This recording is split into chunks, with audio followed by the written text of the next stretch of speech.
हिंदी में यूपीएससी की तैयारी से संबंधित प्रोग्राम्स को देखने के लिए सब्सक्राइब करें स्टडी IQ IAS हिंदी।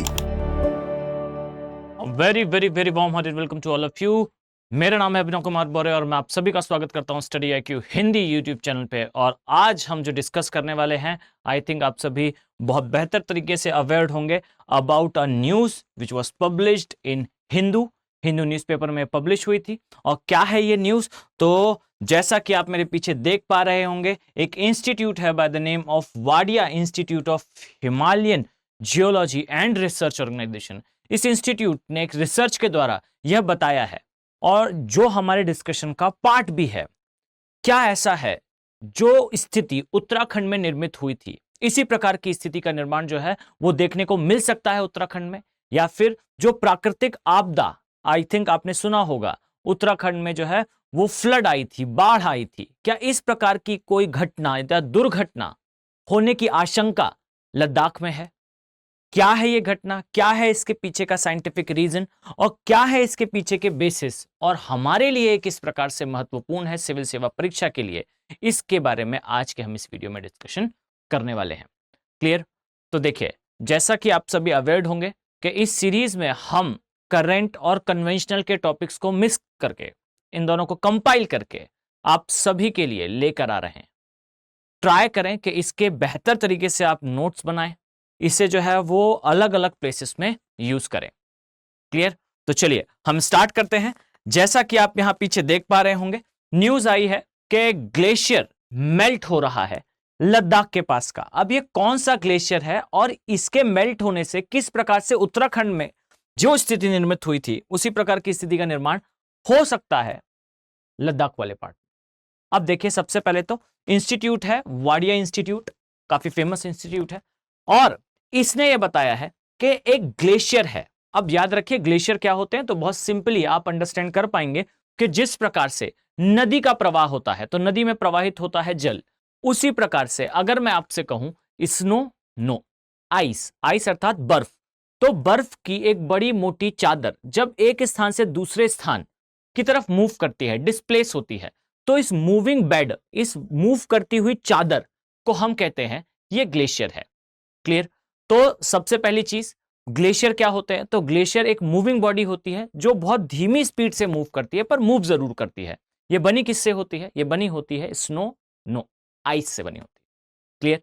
अब देखिए ध्यान से, ये जो ग्लेशियर है, इस ग्लेशियर के बारे में न्यूज आई है कि ये ग्लेशियर बेसिकली मेल्ट हो रहा है, और मेल्ट होने से 3 नई झीलों का निर्माण होने वाला है। अब मुझे बताएं कि इन झीलों के निर्माण होने से किस प्रकार से हम फ्लड या मैं कहूं बाढ़ की आशंका जता रहे हैं। तो इसको समझिएगा। पहले तो एक इंफॉर्मेशन देखें। सबसे पहले जो ग्लेशियर है, यह ग्लेशियर है पारकाचिक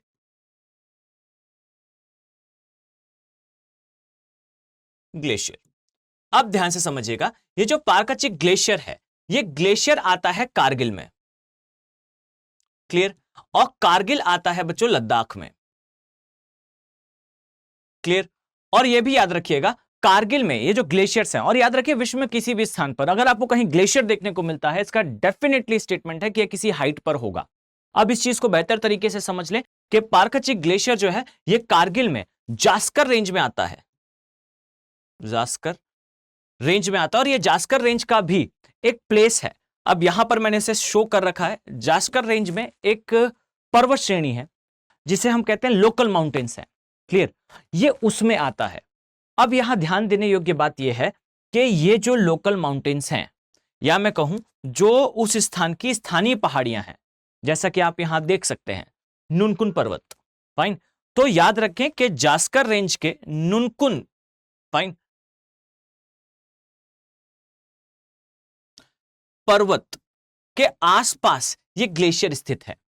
अब इस चीज को समझिएगा कि नुनकुन या कहूं मैं जास्कर से निकलने वाले इस ग्लेशियर का जब नीचे की ओर प्रवाह होता है, अब इस चीज को समझिएगा, अगर मैंने आपसे कहा कि ये एक माउंटेन है, ये एक पर्वत है, तो पर्वत में इस स्थान पर मान लीजिए एक ग्लेशियर का निर्माण हुआ है, और इस प्रकार से ढाल के अनुसार एक ग्लेशियर नीचे आना प्रारंभ करे, तो समझिएगा कि ऊंचाई घटने के साथ तापमान कम होगा और कम होने के साथ ये ग्लेशियर जो है वो मेल्ट होना अर्थात पिघलना स्टार्ट करेगा। क्लियर? अब इस चीज को समझिए कि जो ग्लेशियर है, ये ग्लेशियर वास्तविकता में मूव करती हुई एक चट्टान के तरीके से बिहेव करता है। जब ये ग्लेशियर ऊपर से नीचे की दिशा में आएगा तो ये बहुत ज्यादा अपक्षय तथा अपर्दन करेगा। और इस चीज को समझने के लिए अगर मैं आपसे कहूं तो ये देखें, अगर मैं आपसे कहूं कि इस स्थान से एक ग्लेशियर निकल रहा है, क्लियर, तो ये आसपास के क्षेत्र में इस प्रकार से अपर्दन करेगा। क्लियर? अब अपर्दन अर्थात इरोजन के बाद जो सेडिमेंट बचेंगे वो सेडिमेंट को लेते हुए ये आगे आएगा। और यहां ध्यान देने योग्य बात है कि यहां पर एक वॉल के जैसी संरचना अर्थात एक दीवार के जैसी संरचना का निर्माण करेगा। अब यहां समझिएगा कि ग्लेशियर इस प्रकार से नीचे आया तथा नीचे आने के पश्चात, अगर मैं आपसे कहूं इस प्रकार से ग्लेशियर जो है वो नीचे आ रहा है, नीचे आने के पश्चात ये जो है वो पिघलेगा अर्थात मेल्ट होगा। मेल्ट होने के पश्चात ये जो अवसाद इस तरीके से नीचे आते समय ग्लेशियर लेकर आया है, उस अवसाद को इस स्थान पर ये जमा कर देगा, इस सेडिमेंट को इस साइड पे डिपॉजिट कर देगा। और डिपॉजिट करने के बाद बच्चों ध्यान से समझिएगा कि इस स्थान पर ये पानी को भर देगा। अब याद रखिए, ये जो निर्मित हुआ इसे कहा जाता है ग्लेशियर लेक। क्लियर? अर्थात ऊपर से आता हुआ ग्लेशियर अपने साथ जो अवसाद लाता है उसे एक स्थान पर जमा कर देता है। ग्लेशियर के नीचे आने के साथ ग्लेशियर पिघल जाते हैं तथा बीच में जो पानी भर जाता है इसे अवसाद के जमाव के कारण तथा ग्लेशियर के नीचे आने के कारण निर्मित झीलें कहा जाता है। अब मैं आपसे अगर कहूं कि थोड़ा फ्लैशबैक में पीछे चलते हैं और ध्यान से इमेजिन करें, ध्यान से याद करें, उत्तराखंड में जिस समय फ्लड आई थी, उत्तराखंड में जिस समय बाढ़ आई थी, उस समय बाढ़ आने का मुख्य कारण क्या था? तो बाढ़ आने का मुख्य कारण था GLOF अर्थात ग्लेशियल लेक आउटब्रेक फ्लड। अब ये glacial lake outbreak first flood क्या होते हैं? फाइन, तो अब समझिएगा कि जिस समय ये ग्लेशियर इस प्रकार से नीचे आते हैं तो इस समय ये ग्लेशियर के मेल्ट होने से यहां पर जो अवसाद द्वारा निर्मित ये दीवार है इस पर दबाव बढ़ता रहता है तथा किसी ना किसी एक क्रैक से, एक दरार से पानी जो है वो बाहर निकलता जाता है तथा कभी कभार ये किसी रिवर या मैं कहूं नदी के उद्गम का कारण भी बनता है। अब इस चीज को समझिए कि अगर मैं आपसे कहूं कि किसी मौसम में या किसी कारणवश, चाहे वो ग्लोबल वार्मिंग हो, क्लाइमेट चेंज हो, अत्यधिक वर्षा हो या अत्यधिक हिमपात हो, इन किसी भी कारणों से यदि जो ग्लेशियर है इसके पिघलने की दर बढ़ जाए या ग्लेशियर से नीचे आने वाली बर्फ की मात्रा बढ़ जाए, आइस की मात्रा बढ़ जाए, तो उस कंडीशन पे इस झील के अंदर दबाव बढ़ेगा तथा यह झील जो है इस अवसाद के द्वारा निर्मित वॉल को, दीवार को तोड़कर एक साथ पूरा पानी नीचे की दिशा में आ जाएगा। और बच्चों इसी को कहा जाता है GLOF, glacier lake outburst flood. Clear? अब इस चीज को समझिए कि लद्दाख वाले केस में क्या हो रहा है, और यही चीज हुई भी थी पहले कहां पर? उत्तराखंड में, के पार्कचिक ग्लेशियर के पिघलने से जो पानी आ रहा है उसका जमाव होगा तथा 3 नई हिमालयन झीलों का निर्माण होगा। अब यहां याद रखिए बच्चों, काम की बात क्या है, तो मैंने उस आर्टिकल से की पॉइंट निकाल कर इधर मेंशन कर रखे हैं। याद रखिए, इस रिसर्च ने यह दावा करा है कि वास्तविकता में 1900, यहां पर मेंशन भी है, 1971 से 1999 के बीच में जो ग्लेशियर्स के मेल्ट होने की अर्थात पिघलने की जो दर थी, इससे 6 गुना तेजी से 1999 से 2021 के बीच में विश्व के ग्लेशियर मेल्ट हुए हैं। और ये कॉन्सेंट्रेटेड है हिमालयन ग्लेशियर पर भी। तो यहां समझिएगा कि जो लास्ट 28 साल में दर थी पिघलने की ग्लेशियर्स की, वो अभी के 20 साल में लगभग 6 गुना बढ़ चुकी है, 6 टाइम्स इंक्रीज हो चुकी है। अब इस चीज को समझिए कि इतनी तेजी से अगर ग्लेशियर मेल्ट होंगे तो इनके द्वारा विसर्जित जल, इनके द्वारा डिस्चार्ज करा हुआ वाटर किसी स्थान पर इकट्ठा हो रहा है, और जिस भी स्थान पर इकट्ठा हो रहा है वो एक ना एक दिन दीवार को तोड़कर उस अवसाद द्वारा निर्मित वॉल को ब्रेक करके बाहर आएगा। और जब बाहर आएगा तो एक साथ इतने जल की मात्रा किसी स्थान पर प्रवेश करेगी तो इसे कुछ और नहीं बच्चों, एक प्राकृतिक आपदा, फ्लड कहा जाता है, बाढ़ कहा जाता है। अब इस चीज को और समझिए, अगर मैं इसे थोड़ा और डिटेल में लेकर जाऊं तो ध्यान से देखिए कि जो पार्कचिक ग्लेशियर है, ये ग्लेशियर वास्तविकता में कहां स्थित है। तो जैसा कि मैंने आपको पहले बताया कि पार्कचिक ग्लेशियर जो है जास्कर रेंज, जो कि वृहद हिमालय का पार्ट है। अगर मैं आपको बताना चाहूं तो आपने अगर मेरा प्रीवियस वीडियो जहां मैंने जम्मू एंड कश्मीर की पूरी ज्योग्राफी एक्सप्लेन करी थी, आप सभी को बेहतर तरीके से याद होगा, उसमें मैंने ये मैप प्लॉट करा था जहां मैंने ये एक्सप्लेन करा था कि इस स्थान पर आप पाएंगे कि यहां पर है काराकोरम रेंज, यहां पर है लद्दाख, यहां है जास्कर और इस प्रकार से है पीर पांजल। क्लियर? तो ये जो रेंज आप पाएंगे इसे कहा जाता है जास्कर रेंज। अब याद रखिए, इसी जास्कर रेंज में आप पाएंगे कि एक प्लेस है, और प्लेस भी नहीं, वास्तविकता में वो दो पर्वत हैं, जैसा कि यहां पर मैंने नाम मेंशन कर रखा है, नुनकुन पर्वत। इन पर्वतों की ढाल पर यह पार्कचिक ग्लेशियर स्थित है। अब यहां ध्यान देने योग्य बात है कि ये जो ग्लेशियर है, ये ग्लेशियर वास्तविकता में डिस्चार्ज होता है, यानी कि जब यह पिघलता है तो यह अपना जल किस क्षेत्र में विसर्जित करता है। तो यहां ध्यान देने योग्य बात है कि यह अपना जल विसर्जित करता है सुरु रिवर पे, सुरु नदी में। अब यहां ध्यान से देखिए, अगर मैं आपसे कहूं कि सुरु नदी कौन सी सहायक नदी है या किस नदी की सहायक नदी है, तो यहां ध्यान देने योग्य बात है कि जो सुरु नदी है, याद रखिएगा, यह नदी वास्तविकता में सहायक नदी है सिंधु की। और जैसा कि आप इधर देख पाएंगे कि यह जो है वो कारगिल से होकर गुजरती है। वास्तविकता में इसका उद्गम स्थल भी कारगिल है तथा कारगिल से होकर भी गुजरती है। यह हिमालय के पश्चिमी भाग से होते हुए आगे जाकर अपना जल जो है वह विसर्जित कर देती है किस पे? सिंधु नदी में, या इसे इंग्लिश में इंडस रिवर कहा जाता है। तो अब आप समझिए कि लद्दाख वाले भाग में जो ग्लेशियर पिघल रहा है, यह सामान्य परिस्थितियों में सुरु नदी घाटी के आसपास स्थित है। अगर मैं आपको एक डायग्राम के द्वारा समझाना चाहूं तो यहां समझिएगा कि इस प्रकार से जो है वो दो पर्वत हैं, इनके बीच का जो क्षेत्र आप देख पा रहे हैं, इस क्षेत्र में आपको दिखेगी ये एक नदी है, और इस प्रकार से सुरु नदी का प्रवाह है, और इस नदी के प्रवाह में इस स्थान पर पार्कचिक ग्लेशियर है। यह है, जस्ट अ सेकेंड, इसे कहा जाता है पार्कचिक ग्लेशियर। और यह याद रखिए कि पार्कचिक ग्लेशियर जो है वो अपना पानी विसर्जित कर रहा है, डिस्चार्ज कर रहा है इस नदी के अंदर। अब समस्या क्या है? समस्या यह है कि पार्कचिक ग्लेशियर में जो उसके पिघलने की दर है, यह दर काफी ज्यादा है। अब इस दर के ज्यादा होने से संभावना यह है कि जो सुरु नदी है, इस नदी में अचानक से जलस्तर बढ़ जाएगा, और जिस स्थिति में यहां अचानक से जलस्तर बढ़ेगा तो बच्चों इस चीज को समझिएगा कि यह उसी प्रकार की स्थिति को निर्मित करेगा जिस प्रकार की स्थिति पहले निर्मित हो चुकी थी उत्तराखंड में।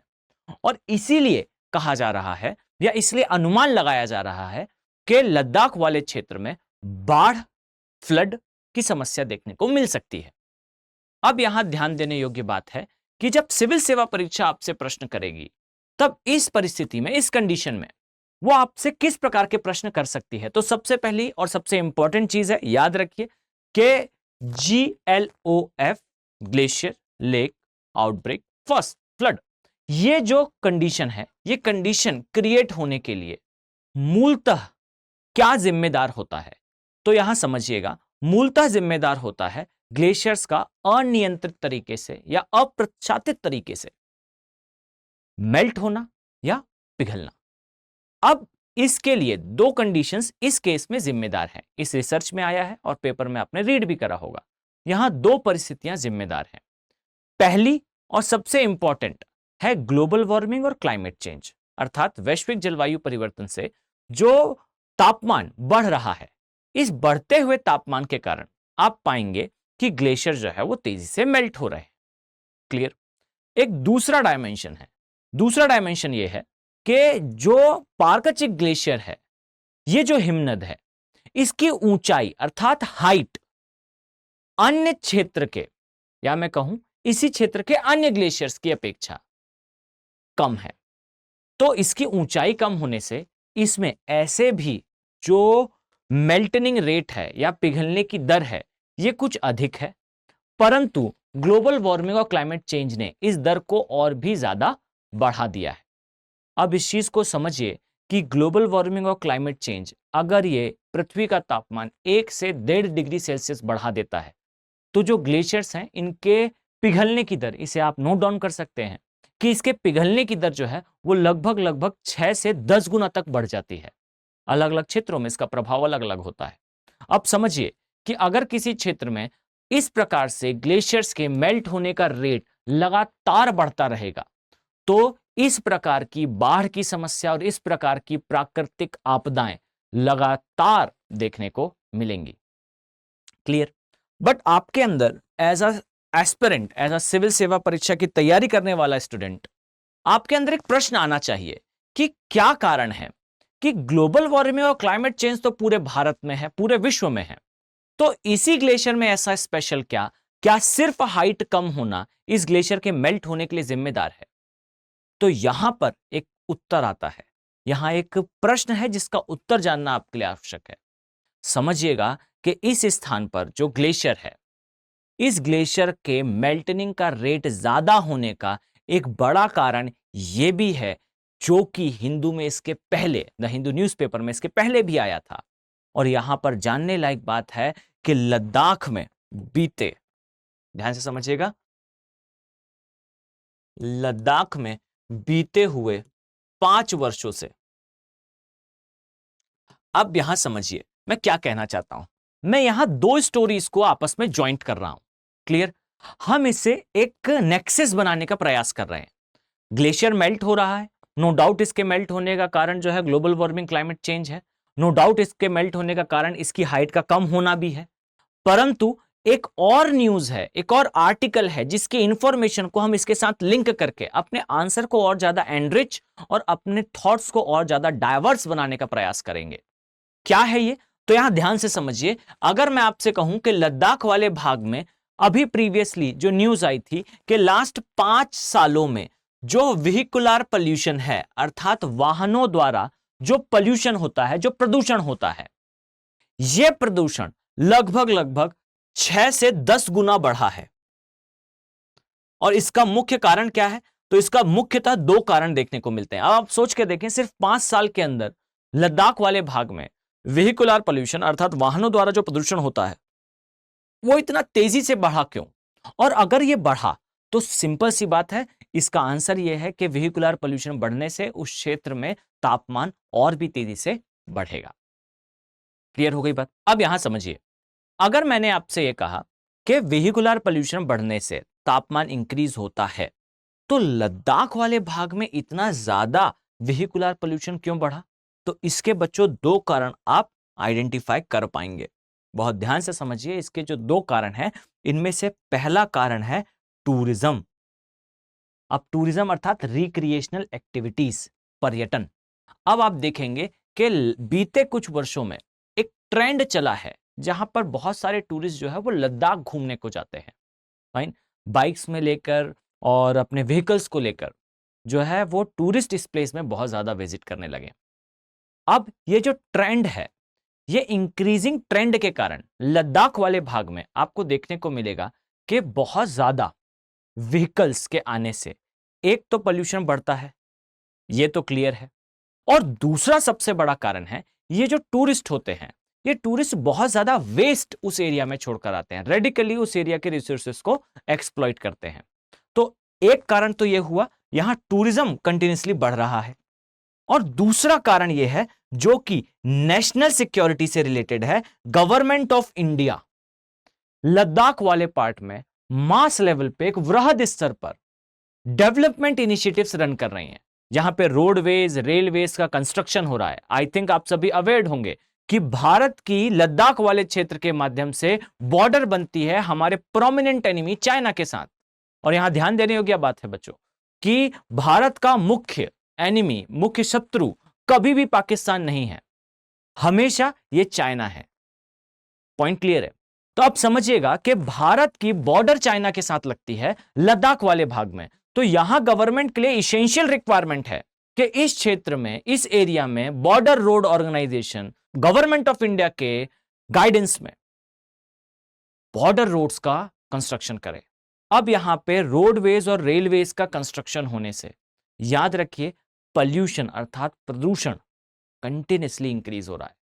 तो ये दो कारण भी हैं लद्दाख के अंदर बढ़ते हुए प्रदूषण के, जो इन ऑल टोटल इफेक्ट करने वाले हैं लद्दाख के अंदर इस प्रकार की परिस्थितियों, इस प्रकार की आपदाओं के आने की आशंका के लिए। आई थिंक आप बेहतर तरीके से समझ पा रहे होंगे कि लद्दाख में जो समस्या क्रिएट हुई है, इस समस्या के क्रिएट होने के पीछे बहुत सारे एंगल्स हैं। हम ये उम्मीद करते हैं, हम ये प्रे करते हैं कि कभी भी लद्दाख में उत्तराखंड जैसी कोई भी घटना ना हो, परंतु अगर इस प्रकार का कोई न्यूज, इस प्रकार की कोई इंफॉर्मेशन हिंदू में या करंट में होती है, तो हर बार ये रिक्वायरमेंट होगी कि आप बेहतर तरीके से उसकी अंडरस्टैंडिंग रखें। क्लियर? अब अगर मैं आपको थोड़ा सा बैकग्राउंड में और लेकर जाऊं, तो ये जो उत्तराखंड की घटना थी, उत्तराखंड की घटना में जो मुख्य कारण था, वो मुख्य कारण भी इसी प्रकार से आप पाएंगे कि ये जो यहां, जस्ट अ सेकेंड, ये जो यहां पर वॉल बनी हुई है, इस वॉल का टूट जाना इसका मुख्य कारण था। अब इस चीज को समझिए कि इस वॉल को क्या कहा जाता है। तो यहां पर आपको याद रखना है कि इस वॉल को मोरिन कहा जाता है, और ये जो मोरिन है, ये जो वॉल है, ये वॉल बेसिकली यहां रखे हुए पानी को अचानक नीचे आने से रोकती है। अर्थात ये एक नेचुरल डैम अर्थात एक प्राकृतिक बांध की तरह कार्य करती है। और ये प्राकृतिक बांध बनाता कौन है? ये प्राकृतिक बांध कोई और नहीं अपितु इसी ग्लेशियर द्वारा लाए गए अवसाद जमाव के द्वारा इसका निर्माण करते हैं। और यहां पर याद रखने योग्य बात है कि उत्तराखंड में भी इसी मोरिन की वॉल के ब्रेक होने के कारण फ्लड अर्थात बाढ़ आई थी। तो हो सकता है, हम प्रे करते हैं कि ऐसा कभी ना हो, बट हो सकता है कि सुरु रिवर में अर्थात सुरु नदी में जो कारगिल अर्थात लद्दाख से पास होती है, उसमें इस क्षेत्र में ग्लेशियर के तेजी से मेल्ट होने से झीलें निर्मित होंगी, और खासकर अनुमान है कि 3 झीलों का निर्माण होगा। क्लियर? और ये जो 3 झीलें हैं, इन झीलों में यह समस्या जल्दी ही देखने को मिल सकती है, क्योंकि इस ग्लेशियर का या इस हिमनद का साइज बहुत ज्यादा बड़ा नहीं है। तो चलिए, इस न्यूज को हमने बेहतर तरीके से कवर करा। इसके अलावा हमने प्रीवियस जो न्यूज थी अर्थात लद्दाख में होने वाले व्हीकुलर पोल्यूशन, इसे भी कवर करा। तो हम इसी प्रकार से वैल्यू एडिशन के वीडियोस आपके समक्ष लेकर प्रस्तुत होते रहेंगे। अगर कोई करंट का टॉपिक आपको ऐसा लगता है जो आपके समझ में आपके लिए इंपॉर्टेंट है, तो आप बिल्कुल इसे हमारे साथ शेयर कर सकते हैं। मैं डेफिनेटली उस टॉपिक को कवर करूंगा। जैसा कि आप पहले भी देख चुके हैं कि वैल्यू एडिशन सीरीज में हम अलग अलग टॉपिक्स को कवर कर रहे हैं, जिसमें आपने फर्स्ट और सेकंड वीडियोस में देखा होगा कि हम एनवायरनमेंट में डिजीजेस वाले पार्ट पर फोकस कर रहे थे। आपने देखा होगा मैंने इसे एक्सटेंसिवली कनेक्ट करा था किस प्रकार से गिद्धों की मृत्यु से मानव में मस्तिष्क रोग की समस्या देखने को मिलती है। इसी प्रकार से मैंने उस वीडियो में कवर करा था डाइक्लोफेनेक के बारे में, और एक और मेरा वीडियो था जिसमें हमने डिस्कस करा था कि ह्यूमंस के डीएनए का टोबा नामक एक ज्वालामुखी से क्या कनेक्शन है, जिसमें हमने बात करा था catastrophic theory of genetic bottleneck of humans के बारे में, और ये काफी इंपॉर्टेंट है और न्यूज में हमेशा रहता भी है। तो इसी प्रकार से वो टफ पार्ट हिंदू के या करंट अफेयर के, जो टफ पार्ट हिंदी मीडियम के स्टूडेंट्स के लिए जनरली इजीली एक्सेसिबल नहीं होते, उनको आपके समक्ष लाने का प्रयास है वैल्यू एडिशन सीरीज। तो कोशिश करें कि आप अपने थॉट्स इसमें मेंशन करें, कमेंट बॉक्स में बताएं। अगर आपको कोई डाउट है तो आप वो पूछ भी सकते हैं। अगर आपका कोई सजेशन है तो प्लीज कमेंट बॉक्स में उसे मेंशन करें, हम डेफिनेटली उस पर वीडियो लेकर आएंगे। चलिए, मिलते हैं नेक्स्ट वीडियो में। Have a very nice day. Thank you. Hindi में यूपीएससी की तैयारी से संबंधित प्रोग्राम्स को देखने के लिए सब्सक्राइब करें स्टडी IQ IAS हिंदी।